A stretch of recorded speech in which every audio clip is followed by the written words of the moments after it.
me with the knife. I go in here. From here, I go under hook here. I'm placing his arm with his elbow facing the ceiling. It does not bend that way. This hand pushes his head away from me. So if he tries to do anything, we're gonna turn around this way. You can see, he can't do anything. He can't hit me from here.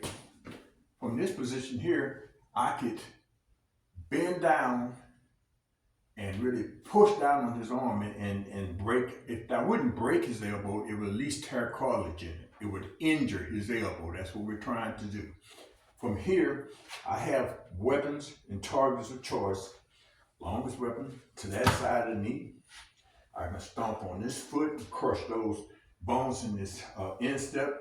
I have his head controlled here.